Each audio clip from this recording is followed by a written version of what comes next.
Trump orders deployment of troops to Portland and authorizes full force. President Donald Trump has ordered the deployment of U.S. troops to Portland, Oregon authorizing use of full force if needed, to suppress protests targeting immigration detention centers. Trump said he was directing Secretary of War Pete Hegseth to provide all necessary troops to protect war-ravaged Portland. He claimed that the move would help protect any of our ICE facilities under siege from attack by Antifa and other domestic terrorists, adding on Truth Social, "I am also authorizing full force, if necessary." The announcement drew pushback from Democratic lawmakers, who said there was no need for federal troops to be deployed to the city. There is no national security threat in Portland. Our communities are safe and calm, said Oregon Governor Tina Kotek. At a news conference on Saturday, Kotek said that any deployment would be an abuse of power, and that she was coordinating with Oregon's Attorney General Dan Rayfield to see if any response is necessary. "We will be prepared to respond if we have to," Kotek added. Trump promised retribution. How far will he go?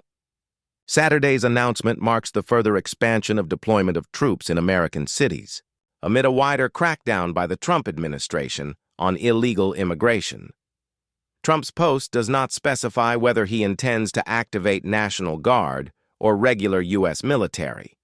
The post also did not specify what is meant by the use of full force. "We stand ready to mobilize U.S. military personnel in support of DHS operations in Portland at the President's direction," Chief Pentagon spokesman Sean Parnell told the BBC. The department will provide information and updates as they become available. The Immigration and Customs Enforcement ICE facility in Oz, Portland has been targeted by protesters since early June, sometimes leading to violent clashes.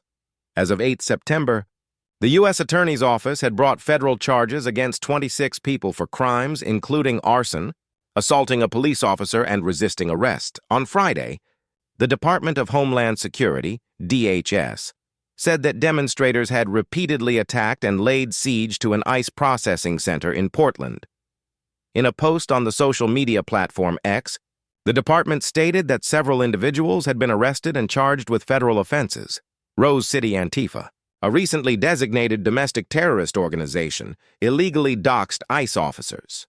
They published their home address online and on public flyers. Individuals associated with Antifa also sent death threats to DHS personnel. DHS wrote on X, "We are the troops inside Chicago's split communities as Trump vows to deploy National Guard. Trump's use of National Guard in Los Angeles was illegal, judge rules earlier this week." Trump signed an order formally designating Antifa as a domestic terrorist organization. Antifa, short for anti-fascist, is a loosely organized movement of primarily far-left activists. Legal experts have pointed out that there is no legal mechanism in the U.S. that would formally establish any group as a domestic terror organization. Such efforts, they said, could face constitutional challenges under the First Amendment, which protects free speech and assembly. Democratic lawmakers have criticized both the president's rhetoric and the reported actions of ICE agents in the state. Senator Ron Wyden of Oregon said on Friday that there were credible reports that federal agents may be replaying the 2020 playbook in a reference to federal forces being deployed in response to protests against the murder of George Floyd, a black man who died in police custody. "I urge Oregonians not to fall into Trump's attempt to incite violence," Wyden said. Local lawmakers have also accused ICE of going after people who are not an actual danger to society.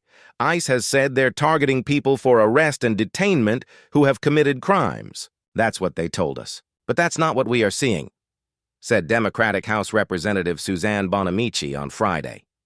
Lawmakers cited recent incidents, including the detention of a father outside his child's preschool and a wildland firefighter who was arrested while battling fires in the Olympic National Forest.